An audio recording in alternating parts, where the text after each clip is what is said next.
got no time for that. After skin prep and before I start working on the eyes and doing eyebrows and eyeshadow and all that, I always put foundation on the eye area first. I also usually put a slightly lighter shade of foundation around that area because we want that area to be bright and awake looking anyways. I am using Graftobian Foundation to do this. Once I have the foundation on, I use a Morphe E46 brush just to blend it out. Stay awake till the morning. I hate when you leave me. I hate when I'm lonely. Now that eyes are done, I am finishing the rest of the face. I am using Coastal Scents Concealer to brighten the under eye area. This client wanted a more natural look. When this happens, I usually put concealer before the foundation and then put foundation around the concealed areas. I don't double up like if somebody would want a heavier look, then I would do foundation and then concealer on top of that. I am using the Tarte Cream eyeshadow brush to apply this and then blending out with the Morphe E46. We should slow it down, cold out when you turn your back on me. Feels like we've reached the point of no return now. I don't know how you got me weak. I should leave this together. Your body's calling me for real. Now that concealer is done, I'm applying foundation to the rest of the face. I have purposely put a foundation color that was too light for her for the purpose of this video. I wanted to show you guys the camo technique. This is a simple fix technique that you can use, or just a technique that you can use in general to make sure you're matching the perfect color, where you start just dotting different shades of foundation and blending them all together until you get the absolute perfect shade. So as you can see here, after I applied the foundation that was too light, I'm just going on top of that with darker foundation until I got the perfect color. If you guys watched my last video, you know all about this product, the Hadonomy Aquaplacenta Mist. When clients want a more natural look or a more dewy look, I will apply this to help me spread out the foundation and make it a little bit more opaque. Either way, this product does help you to buff out any cream foundations such as Graftobian. As you can see, her forehead is a little bit darker than the rest of her face and her neck, so I actually just ended up leaving that foundation lighter like that as it matches the rest of everything, and then I'm just going to bronze that up later, which that is going to fix the difference in color on her forehead.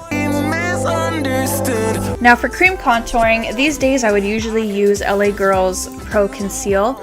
This video was filmed a couple years ago on a client. We had a wedding of like 6 or 8 people. And at this time of my career, I was contouring with just a darker shade of foundation. So if you don't want to have that much in your kit and you don't want to carry a bunch of different concealers and stuff for contouring, if you just have a regular foundation palette like Graftobian's, you can always just use a darker shade of foundation to do the contouring. This client also wanted a more natural contour, and when they want that, I will just apply the contour color straight from my brush instead of putting it onto the face first and then blending it out. It comes out a little bit more sheer when you apply it with the brush that you're going to be blending it out with. You can also see that warming up the face with the bronzer is also fixing the color discoloration with the lighter foundation on her forehead as well, and you're going to see later in the video that I am going to warm it up even more with a powder bronzer.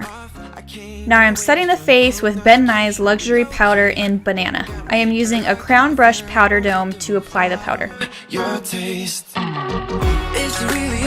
Now for the powder contour, I am going in with Ben Nye's Media Pro Contour in Moroccan. I am using a Blend Mineral Cosmetics contour brush to do this. As I said earlier, now I am going in with my powder contour to warm up the forehead area a bit more to make up for that light foundation color on her forehead. If it's in an area like the forehead, you can just bronze it up and problem solved. Now as usual, I am going in with my BECCA blush in Blushed Copper. At this point, I was going through a phase where I wanted to use a powder brush to do blush as well. I have changed the way that I apply so many different things so many times in my career, and don't ever doubt yourself when you want to change it up like that. There really are no rules in makeup. All that matters is you get the outcome that you want. Then I'm going in with a Morphe M501 brush just to blend that out a little bit.